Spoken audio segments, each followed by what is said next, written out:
tem um amigo que há 2 semanas se suicidou. De todas as pessoas que eu conheço, diz ela, ele era a que eu menos esperava que cometesse isso, pelo fato de ele ter sido uma pessoa espírita, muito espiritual, muito equilibrado, filho de um respeitado médico e escritor espírita. Ele sabia e entendia perfeitamente, desde pequeno, as consequências desse ato. Apesar de sofrer de depressão, ele estudava muito a doutrina espírita e parecia feliz. Como explicar isso? Poderia ser um caso de obsessão? E aí ela termina dizendo para a gente assim, ó, porque para mim é muito difícil imaginar que ele conscientemente pudesse fazer isso. A gente colocou essa questão porque pode ser também algo que alguém esteja passando ou esteja sentindo, Jorge. Quando a gente fala que a depressão é um processo perigoso, que as famílias precisam ter atenção nas pessoas que estão passando por processo depressivo, a gente não está brincando. A depressão é um processo profundamente perigoso na nossa sociedade. Nessa questão do suicídio, ela decorre de maneira direta ou indireta. Existem pessoas que, quando alcançam o grau da depressão chamada depressão profunda, elas simplesmente desistem de viver. Elas param de comer, elas param de ter qualquer interesse de estar vivo. É como se a pessoa fizesse uma desistência da vida. Ela não usa nenhuma arma, nenhum elemento externo para cortar o fio da vida. Mas ela simplesmente desiste.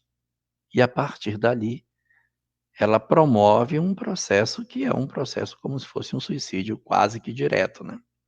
Porque ela rompe com todos os canais com o mundo exterior e simplesmente abandona o interesse pela vida. Mas muitas vezes a pessoa se socorre desse outro instrumento. A depressão vem e, evidentemente, o processo obsessivo se instala e a pessoa, então, fica profundamente perturbada. E aí vale uma questão interessante. O conhecimento espírita, ele ajuda, mas ele não é suficiente para salvar uma pessoa que se entrega a determinadas emoções. Sem o conhecimento espírita é mais difícil. Mas não há garantia de que, se você tem esse conhecimento espiritual, pronto, você está livre disso. Não.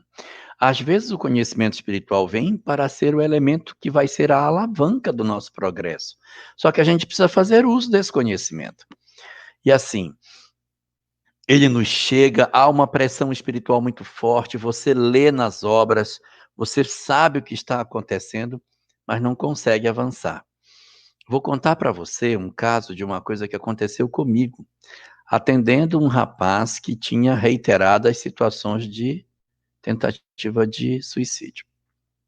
Ele já tinha tentado várias vezes e ia sempre no centro espírita, a gente sempre conversava. E numa das vezes que ele tentou, ele estava conversando comigo e estava me contando que ele estava no quarto e veio aquela vontade de se matar, veio. Ele se levantou, foi no armário, pegou o remédio que tinha que tomar e jogou o remédio todo da boca e engoliu todas as cápsulas de uma vez só. Quando eu acabei de tomar, eu abri a porta do meu quarto e disse: mãe, me leve para o hospital. Acabei de tomar todos os comprimidos que tinha na caixa. Aí eu disse para ele: me responde uma coisa. Se você tinha essa percepção de que você chamou sua mãe, por que você não chamou sua mãe antes de tomar? Antes, para evitar que você tomasse. Por que você não foi nela e disse: mãe, eu tô louco para tomar um remédio, tira esse remédio daqui, senão eu vou acabar tomando. Por que você não fez isso? Aí ele me explicou. Ele disse: processo de perturbação é tão grande que você não faz ideia de como é que é. Some tudo da sua frente. Só existe você e o remédio. Você não vê sua mãe, você não vê médico, você não vê nada. A pressão espiritual é tão forte em cima de você que tudo some diante de você. Quando você toma o comprimido que ele desce pela garganta, você retorna à lucidez. Então aí, o que é que você percebe? A pressão espiritual em cima da pessoa nos tira da realidade. A pessoa fica tão enlouquecida, que ela, num ato impulsivo, ela toma uma atitude dessa natureza. Mesmo que ela tenha conhecimento espiritual. Eu tenho amigos que são espíritas e que se suicidaram. São espíritas, mas passam um processo de perturbação enorme, que você senta junto, você conversa, a pessoa diz: eu sei de tudo isso, mas a perturbação é muito grande, eu não aguento. Então, você percebe que o indivíduo ele está assodado por uma série de elementos externos que, de certa maneira, empurram a pessoa a uma tomada de decisão. E ele precisa ter uma força muito grande, os amigos têm que estar muito próximos, a família, observando para que o indivíduo, então, consiga evitar esse tipo de prática. Mas tem situações em que mesmo a família tendo toda a diligência possível, os amigos estando próximos, tudo o que podem, ele ainda assim toma a decisão de partir. São pessoas que são profundamente complicadas do ponto de vista emocional e que tomam essa decisão apesar de todos os esforços. É uma decisão correta? Não, nunca será. Sempre será uma decisão equivocada. Não existe para o espiritismo nenhuma situação que você, nessa daí está correto. Em todas as situações, ela é uma decisão equivocada. Mas, mesmo sendo equivocada, e tendo as consequências que são naturais de tudo aquilo que seja equivocado diante da lei de Deus, existem mecanismos na lei para que essas pessoas sejam acolhidas, tratadas, envolvidas, e esse seu amigo, como você bem sabe, ele, apesar do equívoco, ele não é uma alma perdida. Ele vai retardar o acesso dele à felicidade. Mas ele está sendo assistido, sendo acolhido, e depois ele vai ter uma nova existência para reencontrar as consequências do que ele fez, vai reequilibrar suas emoções e mais à frente ele retoma a marcha do progresso na direção da felicidade. Isso é fato.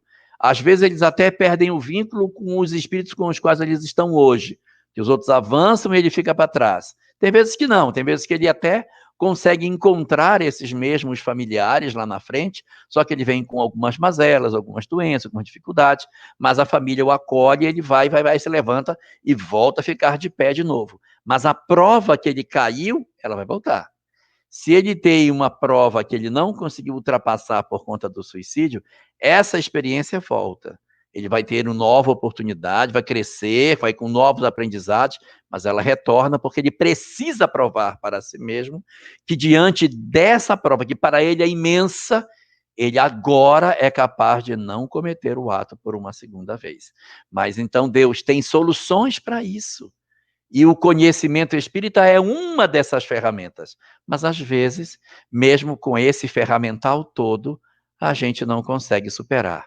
E aí a gente está falando de suicídio, mas quantas outras áreas do comportamento humano, mesmo com o conhecimento espírita, a gente cai? Se o conhecimento espírita evitasse que a gente falhasse, quem fosse espírita não errava mais. Mas a gente, às vezes, tem um conhecimento espírita, mas ainda é orgulhoso, egoísta, tem uma série de vícios, mesmo sendo espírita. Então, essa é uma condição que favorece a vitória, mas ela não é a garantia do sucesso do indivíduo.